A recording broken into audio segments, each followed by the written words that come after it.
a América não é um bom lugar para deuses.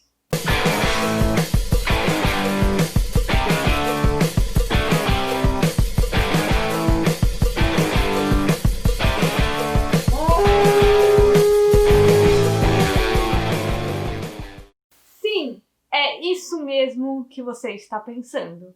Hoje eu vou conversar com vocês sobre American Gods, porque a terceira temporada tá chegando aí, né? Dia 11 de janeiro estreia a terceira temporada lá na nossa querida Amazon Prime Videos, certo? Mas eu também vou falar um pouquinho do livro, porque esse ano eu tive a oportunidade de lê-lo e já vou aqui dar um spoiler, é maravilhoso. Mas antes de falar um pouquinho da nossa história, eu vou dizer pra quem é esse tipo de história, certo? Bom, se você adora essas histórias em que os deuses vivem entre nós, com certeza American Gods é pra você. E se você gosta dessa discussão do que é um deus, o que faz um deus ser um deus, o que é fé, esse tipo de coisa assim, American Gods também é pra você, certo?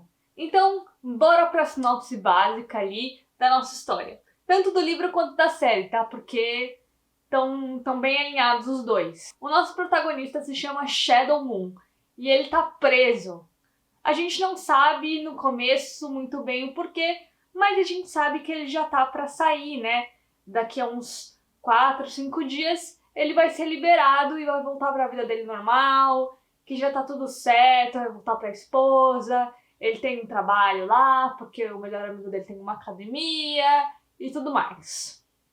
Só que nesses dias antes de sair, ele tá com um mau pressentimento, sabe? Ele até comenta que, poxa, mas eu nem sou supersticioso, né? Esquisito isso aqui que eu tô sentindo.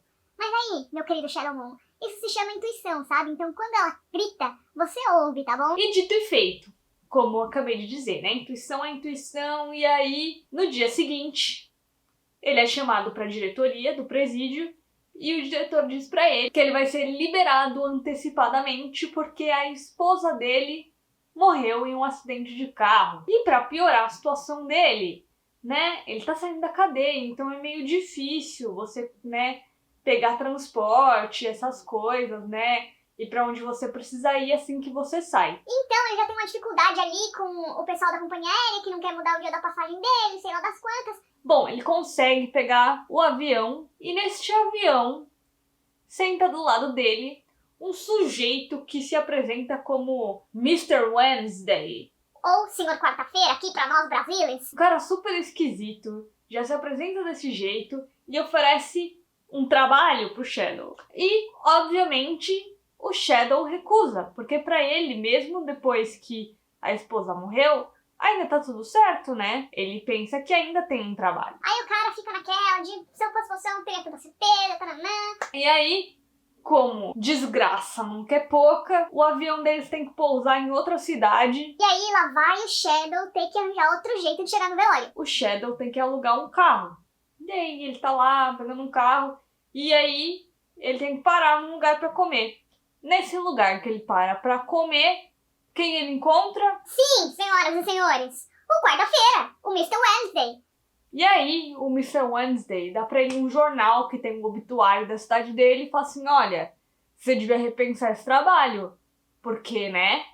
E aí ele descobre que não só a mulher dele estava nesse acidente de carro, como o melhor amigo dele, o cara que ia dar o trampo pra ele, lembra? E aí, ele resolve aceitar esse trabalho do Senhor Quarta-feira, mas aí, tipo, se você pensa que as estranhezas acabaram por aqui, não acabaram por aqui, mas aí já é muito spoiler, sabe? Vai além da sinopse, certo? Então, se você não conhece essa história, se eu fosse você, eu já ia agora, assim que acabar esse vídeo, é claro, atrás da série ou atrás do livro, se você preferir ler antes, porque, né?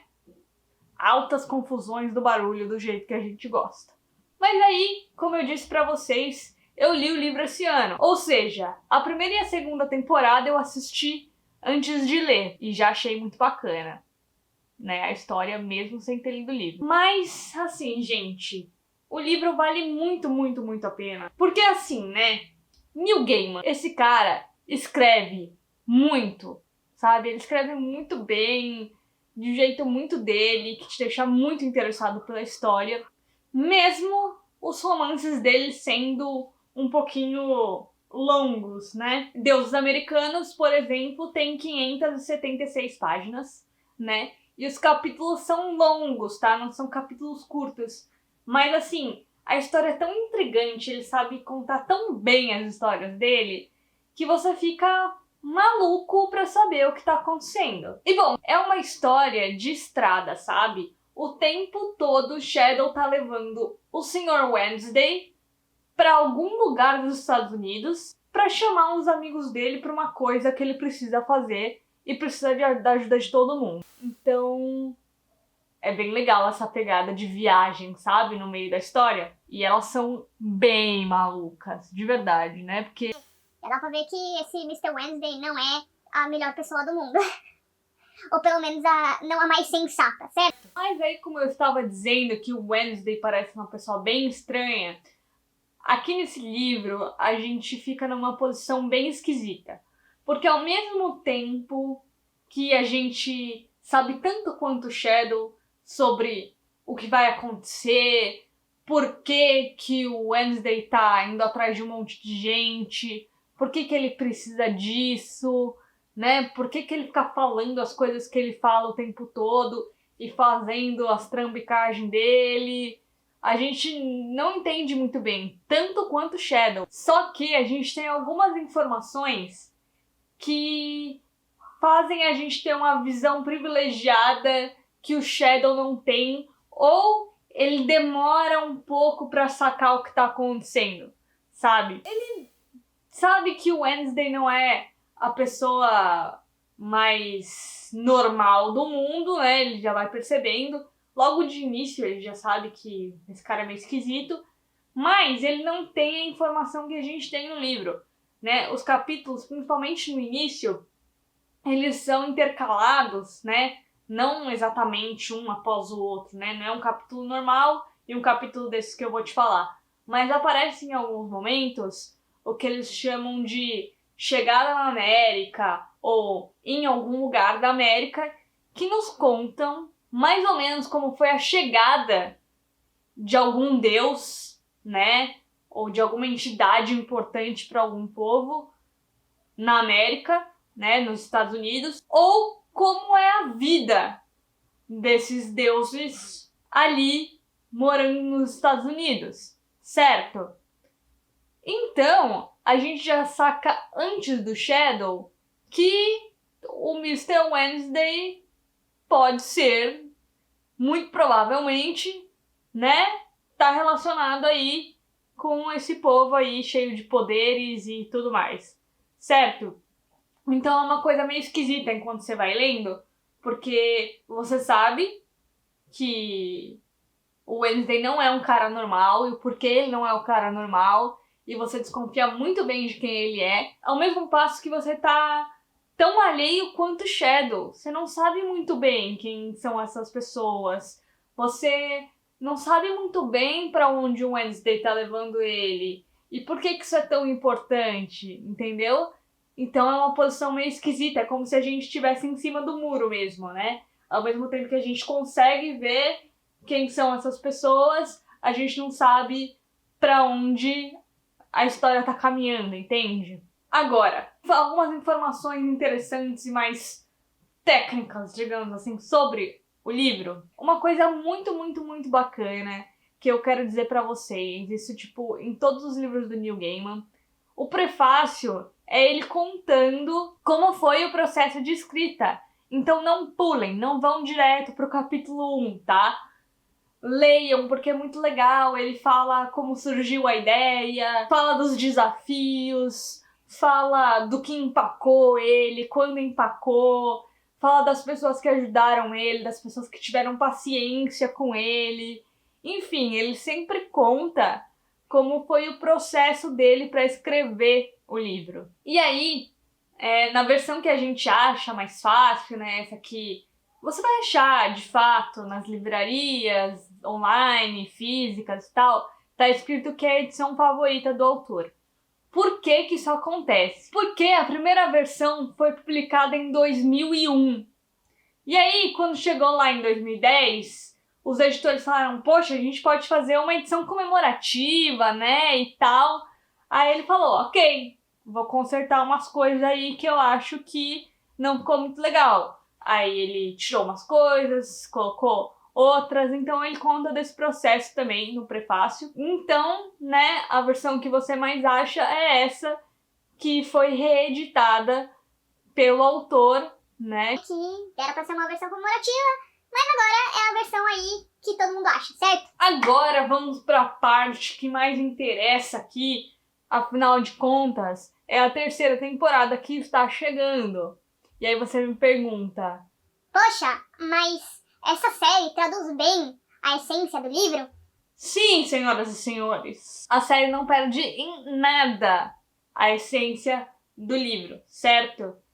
Ela, sim, é incrível em transpor das palavras para a tela, certo? Mesmo com as mudanças que a série tem, mesmo com as adições de coisas novas, a essência de American Gods não se perde, certo?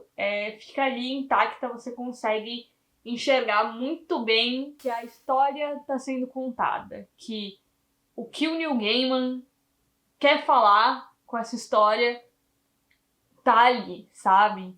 Então, não se preocupem com isso. E aí, sim, eu considero super que a série é uma versão 3.0 da história. Porque assim, né? Por que 3.0? Porque teve a primeira edição do livro de 2001, a segunda de 2010 e agora, em 2017, teve a primeira temporada da série. Que veio como uma renovação da história mesmo. Porque, veja bem, a gente tem aqui uma questão com tecnologia, tá? E aí você pensa nas tecnologias que você tinha lá em 2001, lá em 2010 e o quanto cresceu de lá pra cá as nossas tecnologias, né?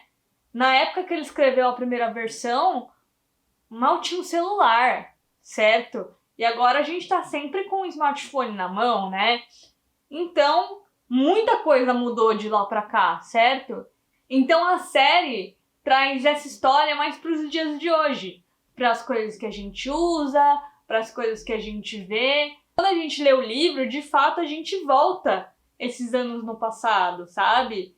Né? A gente percebe que tem coisas que não existiam mesmo. Afinal de contas, é assim que a banda toca, né? As nossas tecnologias vão evoluindo, certo? E aí o importante é lembrar que os roteiristas, os produtores não estão tirando essas adições que eu falei ou fazendo essas mudanças da cabeça deles, sabe? Sem, tipo, se preocupar com mais nada. É importante lembrar que tá tudo sendo passado pelo crivo do Neil Gaiman, que é o autor da história, porque ele é produtor executivo dessa série. Então, gente, não se preocupem, tá? Tem uma coisa lá diferente, um personagem que não existe no livro. Calma, segura a emoção, tá?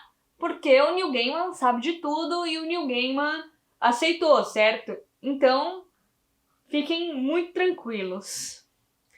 E aí, falando dessas coisas que eu falei, das adições e tudo mais, das mudanças, aqui a gente conhece mais deuses do que nos livros. Tem deuses que existem nos livros que ainda não apareceram na série, veja bem, né? Porque a gente ainda tá chegando no meio do livro ali, né? Agora, pra terceira temporada, a gente vai chegar no meio do livro, certo? Então, teve gente que ainda não apareceu. Mas mesmo assim, tem personagens que existem nos livros, mas são mais presentes na série. No livro, o que acontece às vezes é eles apresentarem um personagem para você saber que ele existe naqueles capítulos que eu te falei, né? Da chegada nos Estados Unidos ou em algum lugar da América. Mas depois, você só vai ouvir falar desse bro por alto, assim, lá no final. lá no finalzinho mesmo, nas últimas páginas. Pra falar assim, você lembra desse cara aqui? Tem um cara parecido com esse aqui. Aqui não. Todo mundo que eles te apresentam é útil, sabe? É alguém que é necessário para a história e que você vai conhecer melhor, certo? E com isso, né, com conhecer melhor, diferente dos livros, a gente tem uma noção mais completa da história, do que está acontecendo, né? A gente vai mais vezes até o núcleo dos vilões, por exemplo.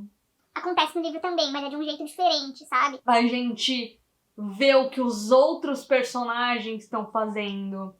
Por exemplo, o Mad Sweeney. Vocês vão conhecer bem no comecinho do livro e bem no comecinho da série também. No livro, a gente conhece ele, depois ele aparece de novo pra perguntar uma coisa. Mas aí quando você vai ver ele de novo, ele já tá assim no finalzinho da jornada dele, digamos assim. Aqui não, ele acaba sendo mais importante na história, assim. Tem toda a jornada dele que acaba se conectando com essa história, né? Que acaba acontecendo por um vacilo dele. Ele é um desses exemplos, sabe? Que faz a história ficar mais rica. E mostra um outro lado da história que a gente no livro sabe muito pouco. É muito pouco mesmo. E faz muito sentido esse núcleo na série, tá? Essas coisas que eu tô falando pra vocês, que a gente vê mais o lado dos vilões, que a gente vê que os outros personagens que são apresentados pra gente não são largados depois, né? Todo mundo tem uma utilidade, todo mundo tá ali por um motivo. Outra coisa que eu preciso enaltecer nessa série é como os personagens são retratados do jeito certo. O que eu quero dizer com isso? Eu quero dizer principalmente do núcleo de deuses africanos, porque tem muitos deuses africanos e eles são retratados do jeito certo. São pessoas negras, pessoas como o povo deles. Aí eu sei que vocês podem estar pensando, mas é óbvio, né? Um deus africano tem que ser uma pessoa negra, certo? Mas pra Hollywood não é tão óbvio assim, aparentemente. Quantas vezes você assistiu um filme de mitologia egípcia em que tanto o povo do Egito como os deuses, os faraós e tudo mais eram pessoas brancas? Várias vezes, né? Inclusive, os filmes mais conhecidos, por exemplo, A Múmia, que fez muito sucesso, né, quando saiu. Gente, só tem gente branca naquele filme, sabe? O que faz a gente se descolar da realidade e esquecer que o Egito fica na África, certo? Aqui em American Gods, não, sabe? São todas pessoas negras, muito incríveis, são deuses incríveis, retratados de um jeito certo, assim, sabe? Tudo certinho e maravilhoso, sabe? E eu sei que vocês devem estar percebendo que eu estou numa rasgação de seda para essa série, assim, impressionante, né? Porque eu falei que trouxe para nossa realidade, para nossas tecnologias. Acaba que também fala de discussões mais atuais, que lá em 2001 as pessoas não falavam, e que tem uma representatividade incrível e tudo mais, e que todas as adições e todos os núcleos estão ali com um propósito? Pois é, gente, eu acho que essa série é um dos raros exemplos em que a adaptação para TV fica melhor do que o livro, né? É claro que tem toda essa questão de proximidade com a nossa vivência atual, com as discussões e tudo mais, mas ter essa visão mais ampla de toda a história é muito, muito bacana, sabe? Eles fizeram de um jeito muito bom, de verdade. O que não quer dizer que o livro não deva ser lido, pelo amor de Deus, não é isso que eu estou falando, tá?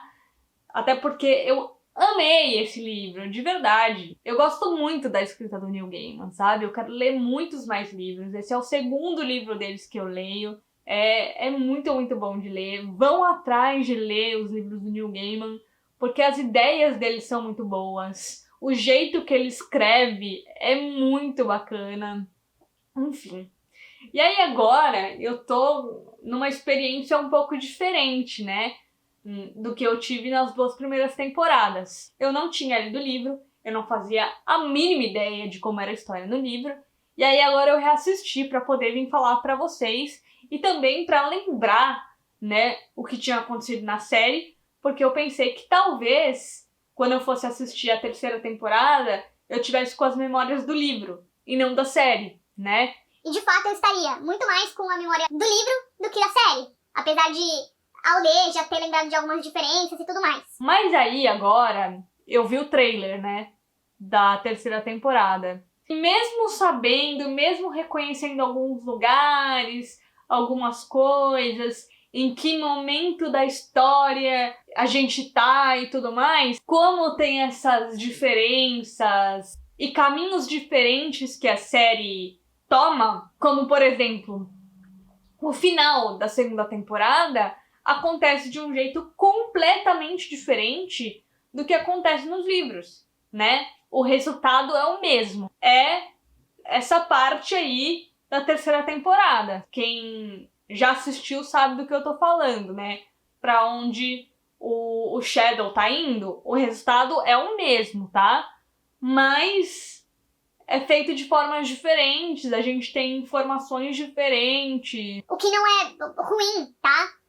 Faz com que você leia o livro e aprecie a série também, tá? Mas mesmo assim, como toma esses caminhos diferentes, eu não sei o que vai acontecer. É como se eu soubesse o destino, mas eu não soubesse o caminho, certo? Porque lendo o livro, até agora, eu peguei vários caminhos diferentes do que eu peguei vendo a série, sabe? Então eu acho que isso faz também as 2 obras serem muito bacanas, né? Você tem 2 caminhos para chegar no mesmo lugar, sabe? Então, sério, eu recomendo muito a série. Eu recomendo o livro também, demais mesmo. Então, é isso, gente. Fica aí a minha recomendação para American Gods. Eu espero que vocês tenham gostado. Eu peço que vocês não se esqueçam de me seguir lá no Instagram, porque quem me segue já sabia que eu tava lendo American Gods e que provavelmente ia ter alguma coisa de American Gods aqui, certo? Não se esqueça de se inscrever no canal caso você ainda não seja inscrito. Ajuda pra caramba o canal a crescer, beleza?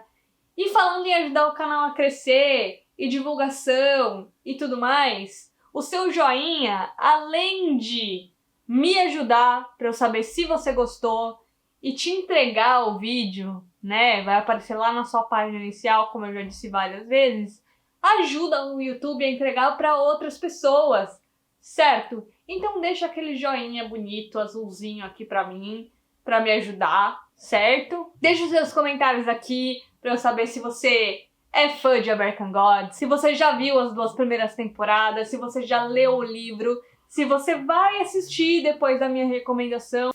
E compartilhe com aquele seu amigo que adora uma mitologia, que adora essas histórias de deuses vivendo entre nós, que gosta dessas discussões que eu falei lá no começo, certo?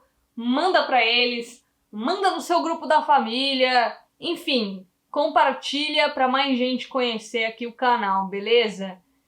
Então é isso, gente. Um beijo e até!